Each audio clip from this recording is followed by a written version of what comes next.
I have the urge to say to this man continually, don't come to the more prawn with me, mate. This man is a professional prawn spotter. Wow. He gets a bit of paint, he paints prawn. No, he doesn't. They pay him, he's got prawn eyes, mate. They pay him to get up in a plane and spot for prawns. That's his job. You are a professional prawn spotter, aren't you? And a prawn fisherman too. And the Holy Spirit shows him where the fish are. That's right, the Holy Ghost.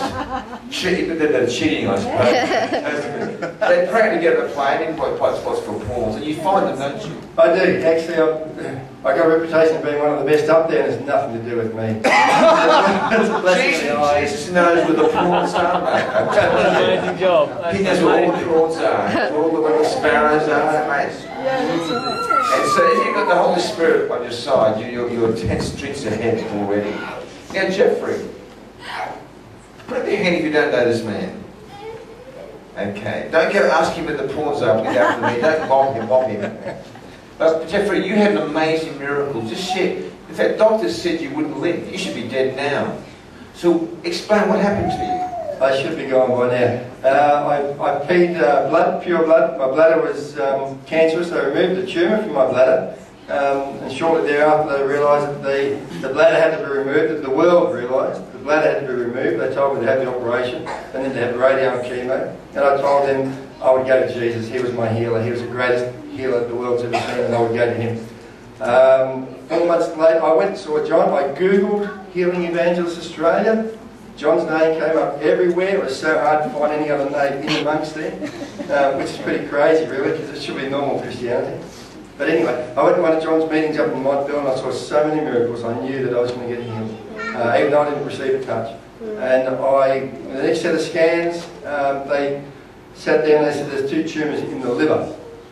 So the world was saying it was growing, but I had so much faith in me, so much of the word in me, and I just knew that I was healed. So I said to Doug, I said, that's fine, you give me the clearance next time I'm healed. He told me I'd have a few months before I would be on palliative care, and basically that was it. 4 months later, so I went back to another one of John's meetings in Hobart.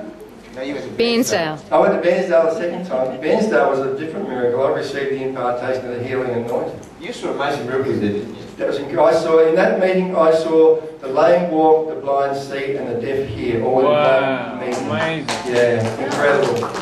Jesus did so many amazing miracles there.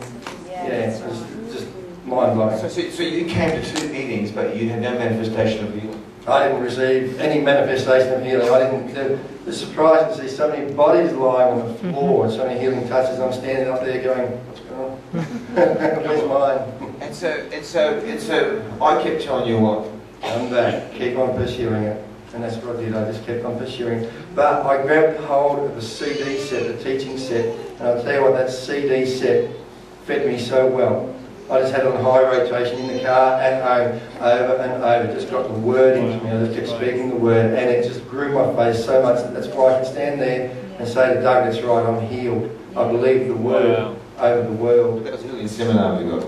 That's right, yeah, that's the healing thing. So you went to Hobart. I remember I laid hands and you felt some strange sensation. What did you feel? It was really subtle for me. It was just these two tiny touches on the inside of me. These 2 feather touches. It was almost like, was that real? You got 2 tumours there, didn't you? There was 2 tumours in the liver. And that's what decided me. I thought, well, there's 2 tiny touches inside of me. So by the time John came around to pray again, I said, no, I felt 2 touches. There was meant to be 2 tumours. I believe it's done. I believe it's healed.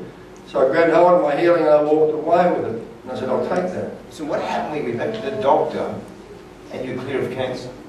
Well, he was just a little bit astounded by it. I think he was quite expecting that he'd be seeing me in palliative care before I actually got a chance to go back for more tests. Yeah. So he just told me, he tried to talk sense to me, he said, Jeff, this is impossible, we can't find any cancer in your body. Wow. So medically speaking, that liver cancer is terminal.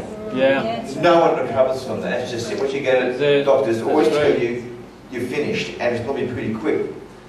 And Jeff, you actually, it was a year ago you got healed, but you went back a few days ago. What happened a few days ago when you went back to the doctor?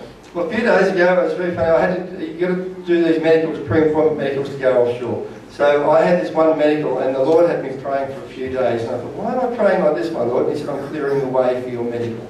So I sat in front of the medical. I had to tick the box: cancer, operation, hospitalisation, and all the boxes that you've got to tick, which should have been a hurdle. The doctor sat down and he said, "Ah, tumour, it must have been benign." I said, "No, it was cancerous and it was actually diagnosed as terminal." And he says, "Oh, but there's no cancer anymore." And I said, "No, there's not." And he says, "And you feel?" And I said, "I feel great." He said, "Tick the box." No, that's impossible. That was impossible. But I got the complete clearance. And away we went. So Jesus does the impossible, doesn't he? Jesus does deal in the impossible. The message you had on Saturday night was so right. Impossible. The doctors gave me no hope. The only guarantee they told me was that this cancer would take my life. Wow. Jesus told me something completely different. Jesus heals cancer and he finds prawns. Yes, mate. God bless you.